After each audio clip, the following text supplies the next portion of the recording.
Good morning, good afternoon, good evening. I've been discussing this problem of Zimbabwe is a failed state, and one of the reasons why we are a failed state is we failed to hold free, fair, and credible elections. And why we have failed to hold free, fair, and credible elections in 44 years is at the heart of the problem. And in searching for a solution, I have often been confronted with people who seem to think when you say, for instance, that the opposition MDC Triple C failed the nation in that they should have implemented the reforms. The reply you immediately get is, why don't you form your own party? People in Zimbabwe seem to be obsessed about forming a political party as if that is the panacea to all the problems. Tonight, I wanted to address this problem directly.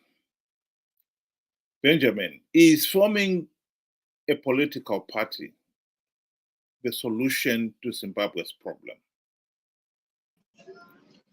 Good day to everybody.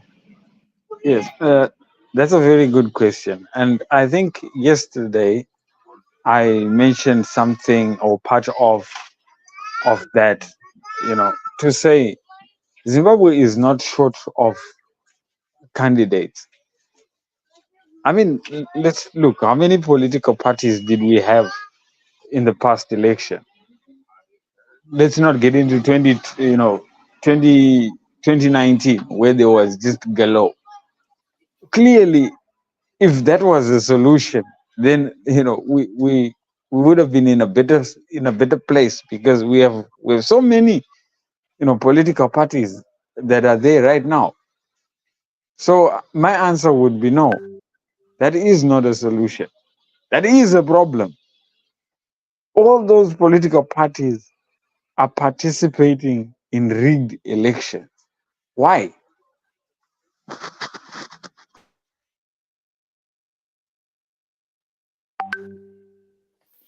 Well, I've got to agree with you there.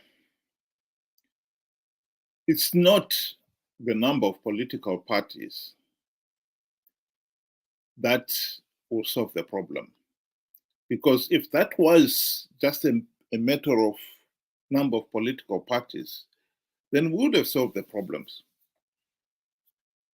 In 2018, ZEC announced that there were 130 registered political parties who were contesting the 2018 elections, who contested the 2018 elections. 130. And yet, at the end of the day, we still had a rigged election. The country didn't get anywhere. So those people who keep on saying, when you say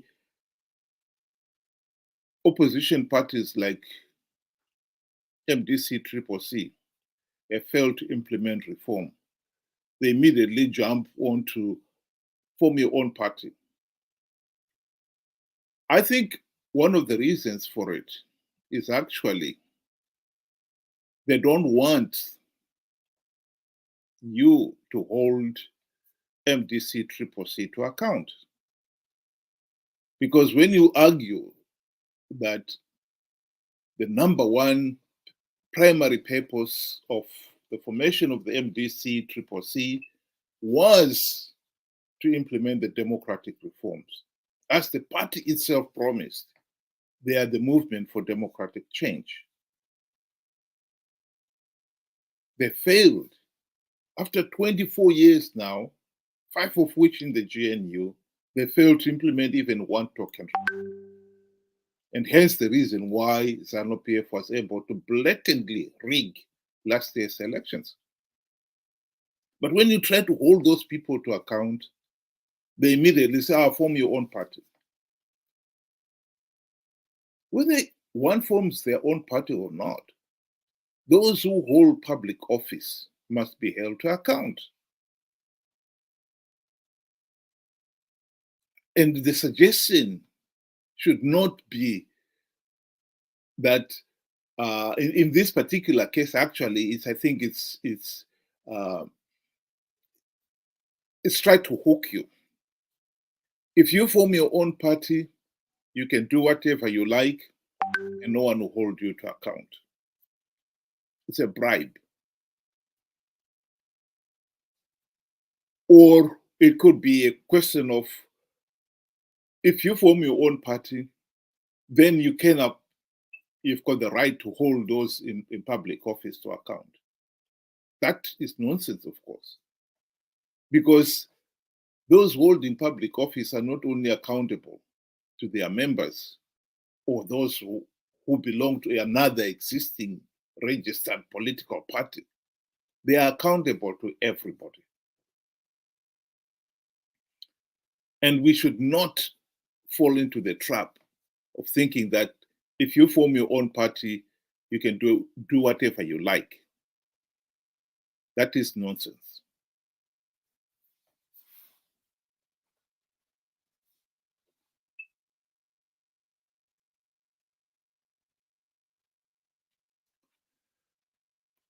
There are other issues that one has got to take into consideration here.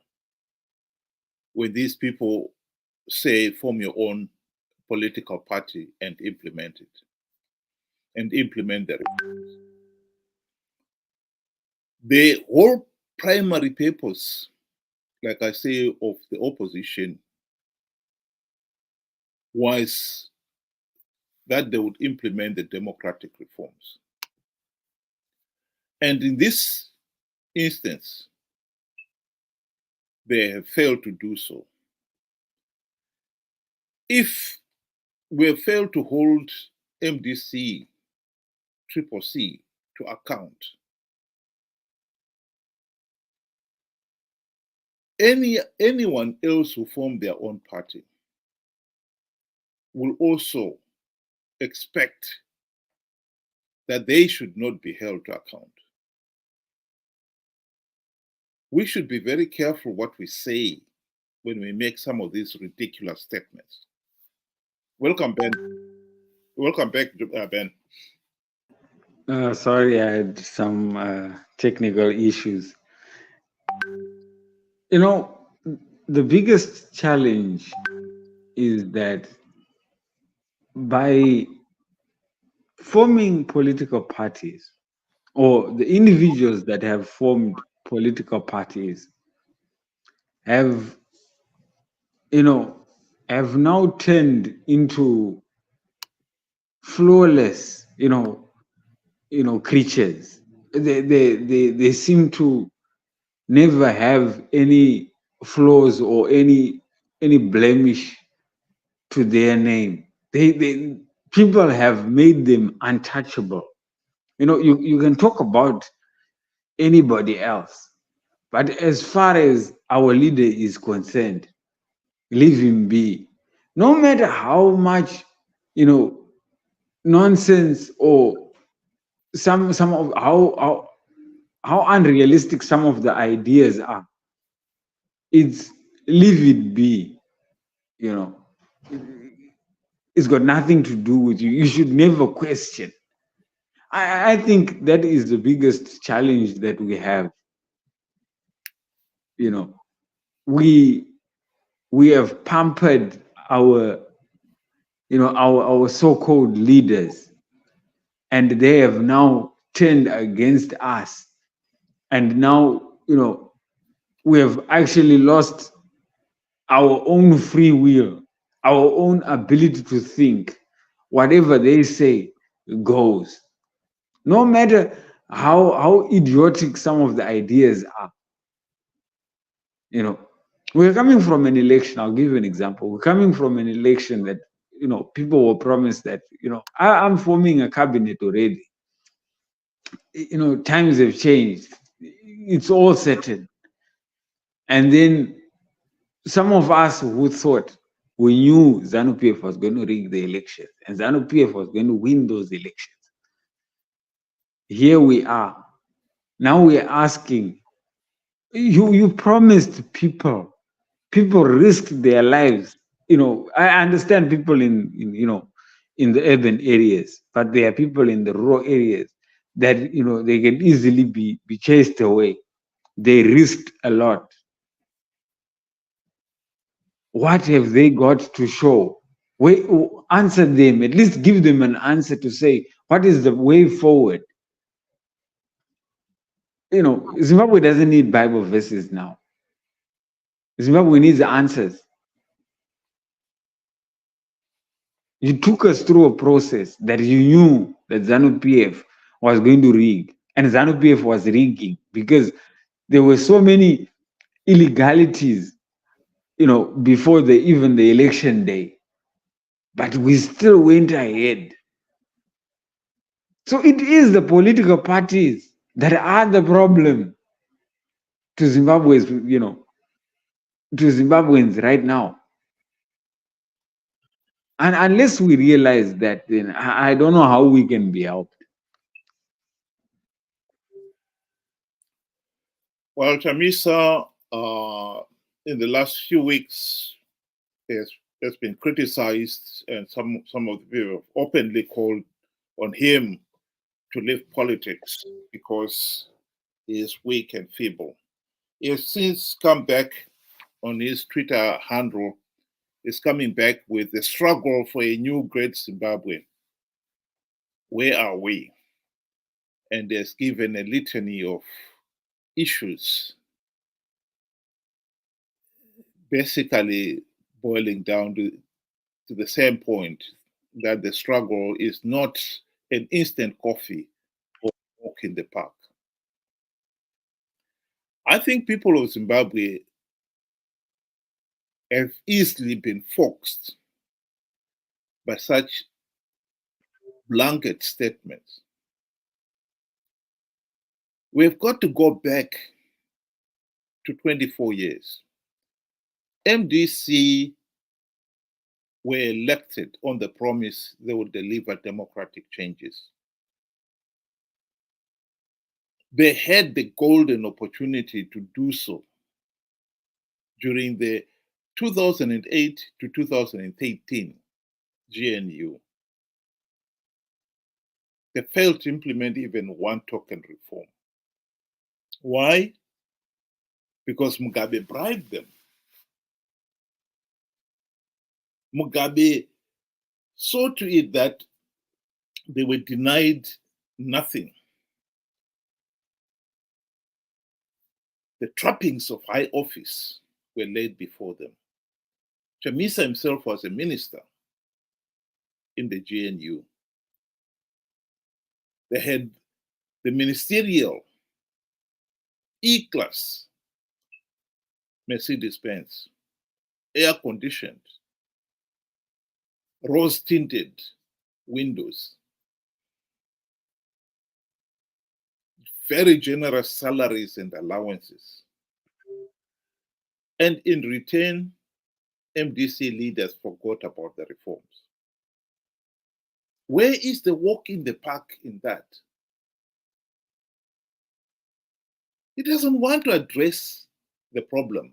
You had the opportunity to implement the reforms, the golden opportunity to implement the reforms, and you failed to implement even one. And you want to tell us you did not implement even one reform because the reforms, implementing reforms is not an instant coffee, a walk in the park? What an insult. And I think that is the issue that most Zimbabweans are failing to understand. Implementing those reforms, democratic reforms, could have been done. In fact, initially when the GNU was formed, it was supposed to last 18 months. I don't think it was unrealistic that the reforms could have been implemented in 18 months. In the end, the GNU lasted 5 years. And yet at the end of it, not even one token reform was implemented.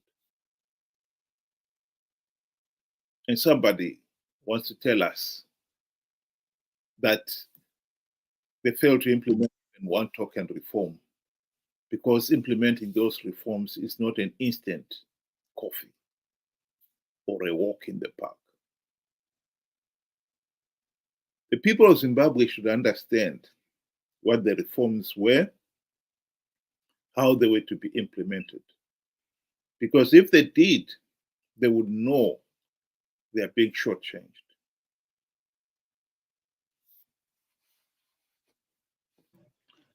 You know, when you say where are we now, this is a question that, you know, each and every one that participated should have been asking by now, 1 year in, to say, look, we played our part, right? Because we believed whatever you had said. How then do you just go, you know, AWOL? How then do you just disappear and keep quiet and hide? I believe, like I said, now that Jamisa is vocal, is because the situation has died down. You know, there were so many promises. Sadak is going to come through. The next guy is going to do this and that. You know, where is it? Nothing.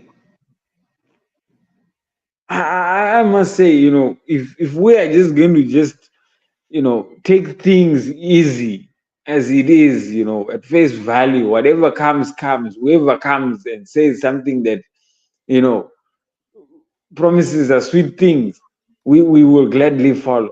I think we are going to be in serious, serious trouble. In serious, serious trouble. It's difficult to understand how we operate sometimes. Very, very difficult.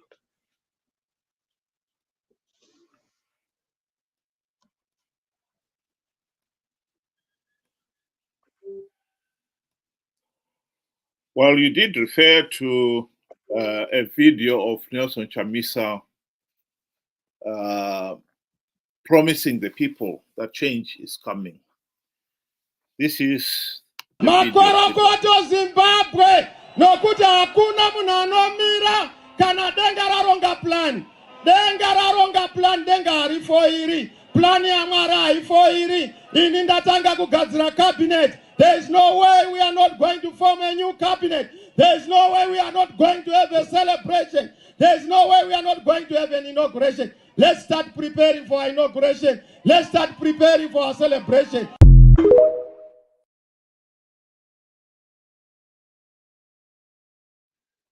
That was an empty promise. He never won the election. He said he was going to win big. He did not. He prefixed that promise with a hashtag, God is in it. God was never in it. I repeat, God was never in any of Chamisa's harebrained schemes of participating in a flawed election process. You don't even have a verified voters roll. ZANU-PF is frog marching people to attend its rallies and to go and vote. And you still say, I've plugged all the vote rigging loopholes. The truth of the matter is, Chamisa knew ZANU-PF was rigging these elections. Chamisa knew that by participating, he and his friends were giving legitimacy to the process. So why did he participate? He participated because they also knew that ZANU-PF was giving away a few gravy train seats, and that they found irresistible. This is what David Coulthard said following the 2013 elections.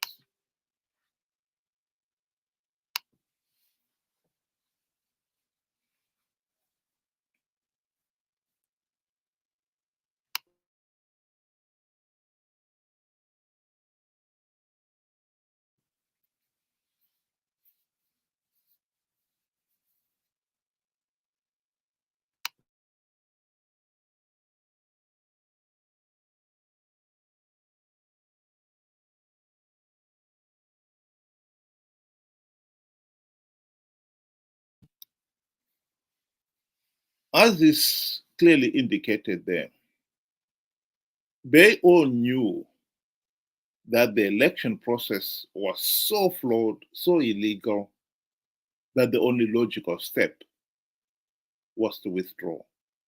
But they could not withdraw because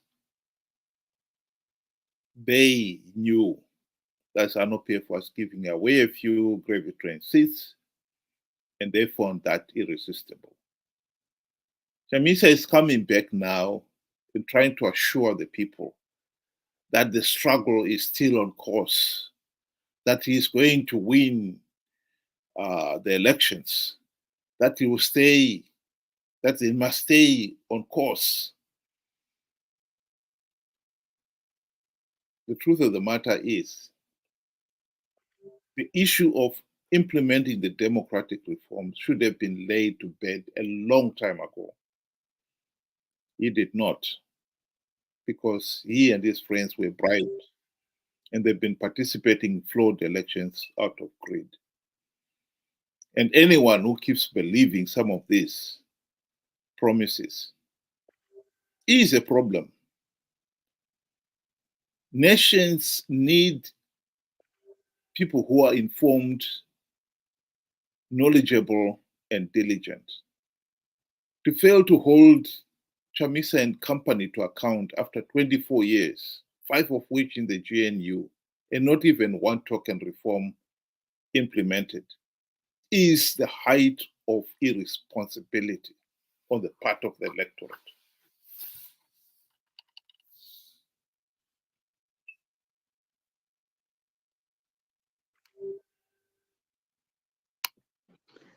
I agree. We really are easy to convince. I would have expected to people that really, we could say they didn't know any better. No, not somebody that actually knows, what is required of them. I find it very, very sad indeed that people can easily be just conned just like that. It was just so easy. And up to today, they defend. It's sad. It's really, really sad.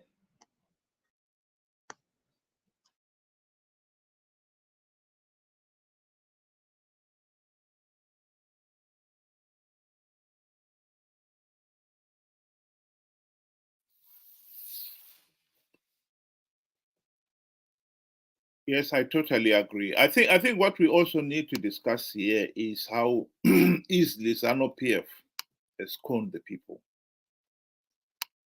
ZANU-PF, ever since independence, has promised the people of Zimbabwe economic prosperity. Gutsarushinji. In reality, ZANU-PF had no intention at all of delivering Gutsarushinji. At least if it was going to deliver economic prosperity, it was not going to be at the expense of its hold on power.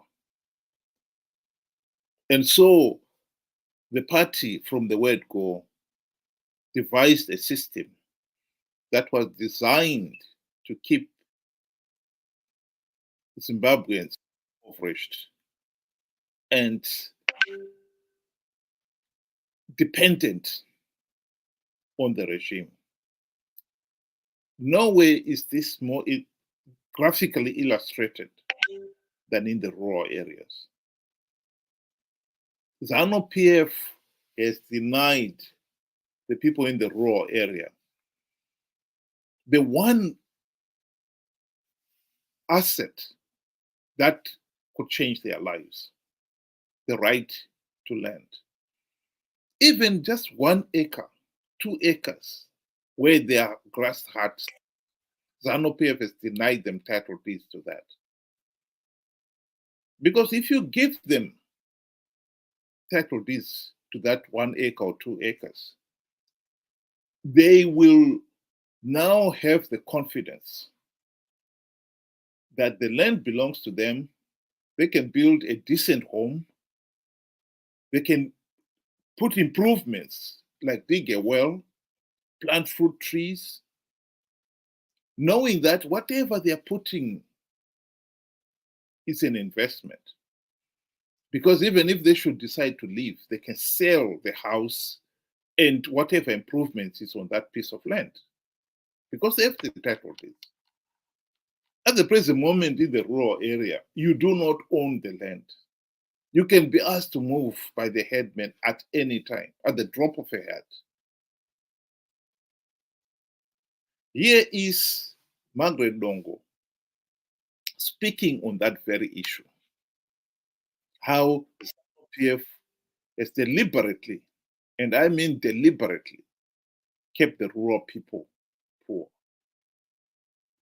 They have wrong priorities, especially the current government. How can you go and build an airport which services a few people, and the majority are the elite and the so-called investors? Look at the rural. I made you come to interview me because I wanted you to have the experience of the roads that we are using.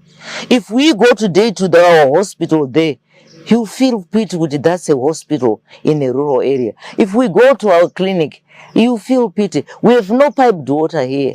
Do you know the reason why the rural people vote for ZANU-PF? One, they're intimidated. Two, the policy is that the rural people should remain poor and subservient to the government. They should remain poor, because if they remain poor, they continue singing the song for their master. This is why these people have been impoverished. It's for a reason. Because at the moment, if you economic empower these people, they'll go out of hand. ZANU-PF will never have control over them.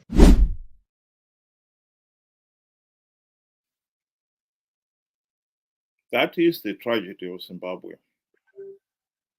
ZANU-PF has managed to remain in office these last 44 years by holding the majority of ordinary Zimbabweans to ransom. Unfortunately, the opposition, who were supposed to implement the democratic reforms to make sure that things like that are put right, sold out. One of the reforms that we're crying out to be implemented is that people should be given title deeds to the land on which their heart is built. That will economically empower them and politically empower them. But of course, no such reforms were ever implemented, as we know. And so the rural poor have remained poor. And let's be very honest here. As much as Mnangagwa thinks he has got his vision 2030, the people in the rural area know that that is a mirage. The gentleman we see in the picture there, he is desperately poor. He lives in abject poverty. I don't think he is under any illusion that in 6 years' time, 2030, you will be living in a decent home with running water, electricity, the kind of lifestyle one would expect a nation whose status is upper middle income. He is not under any such illusion.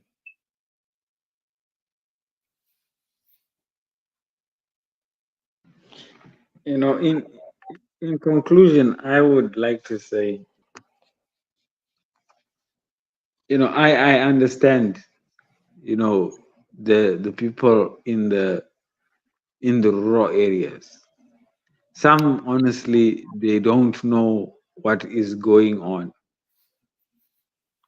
some are forced just because they're trying to keep their home. If they go against ZANU PF, they will stand to lose their home. That much I understand. But what I don't understand is, us who are, that have got the education. We say we are educated. We don't stand to lose. Actually, going to vote is free will. Nobody is forced. Everybody is just persuaded, as far as I'm concerned. Why can't we see what is going on? I thought we would have known better. And not only has it happened once, it has happened all other elections. I mean, surely at some point you would have thought, oh well, they're going to wake up and smell the coffee. But that hasn't happened yet. It's pretty sad. It's really, really sad. I really sincerely hope that we can now, start to see. I can see signs, but we need to at least speed up the process, because 2028 is around the corner. And if we go into elections with the current situation as it stands, ZANU PF is going to rig these elections, and we might as well start bracing ourselves for another 5 years of hardship. Forget about Vision 2030. They will give you another story to say we will continue the process. Like how they say the children of Israel, they went through the desert for 40 years. That's what their excuse. It will be another sad story at the end of the day. I really hope at some point we will start seeing the bigger picture, and probably we can move on.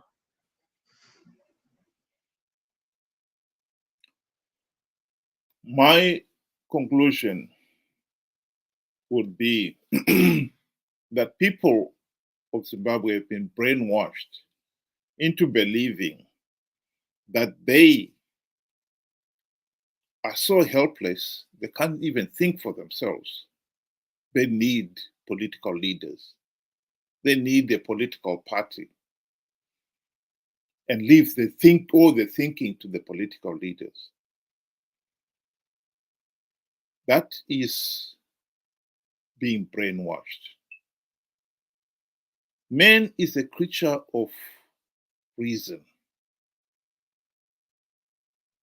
And that does not say leaders are the creatures of reason, and we are born just to follow blindly. No.